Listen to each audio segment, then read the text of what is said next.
اسی طرح عرض پر ایسا ہی ایک اور وجود بھی تھا جس کی آنکھوں سے نیند روٹ گئی تھی، جس کی پریشان حال آنکھیں کسی بیابان کا مناظر پیش کر رہی تھی.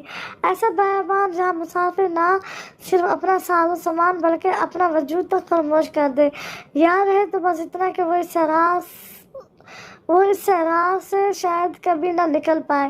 وہ سیاہ آنکھیں اس بیابان میں بھی اسے نیند دینے کی متحمل تھی.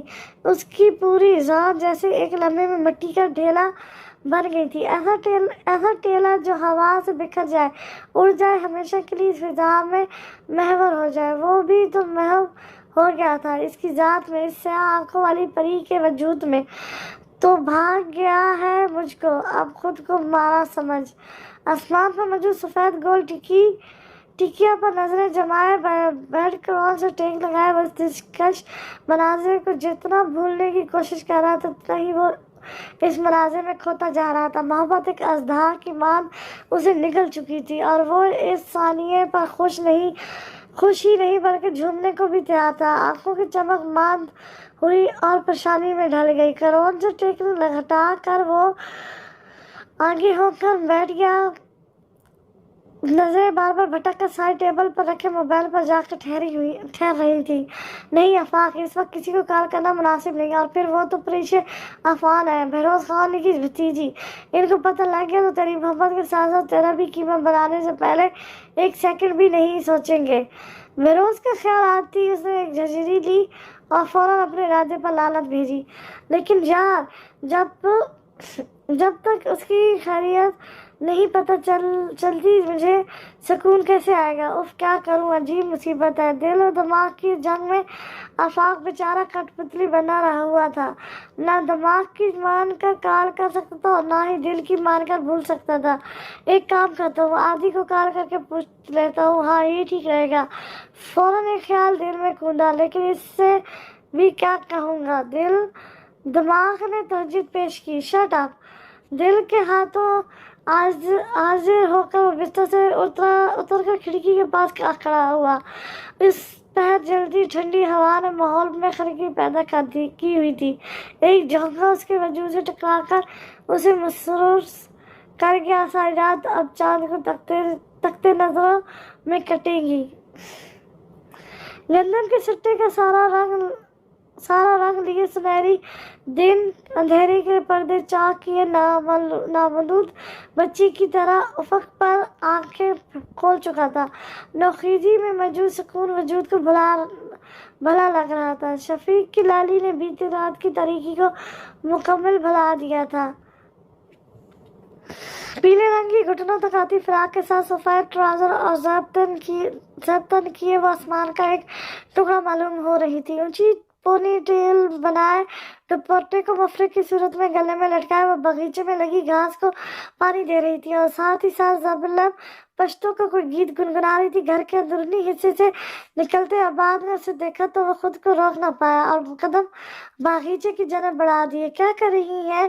دوستانہ انداز میں مخاطب کرتا وہ جھولے کے ساتھ ٹیک لگا کر کھڑا ہو گیا. گل نے بنا گردن موڑے عجیب خونخوار نظروں سے اسے دیکھا. آدھی کچھ غلط پوچھ لیا کیا؟ اس کی نظروں سے خوف آباد نے فوراً دل میں اپنے لفظوں کو دہرایا.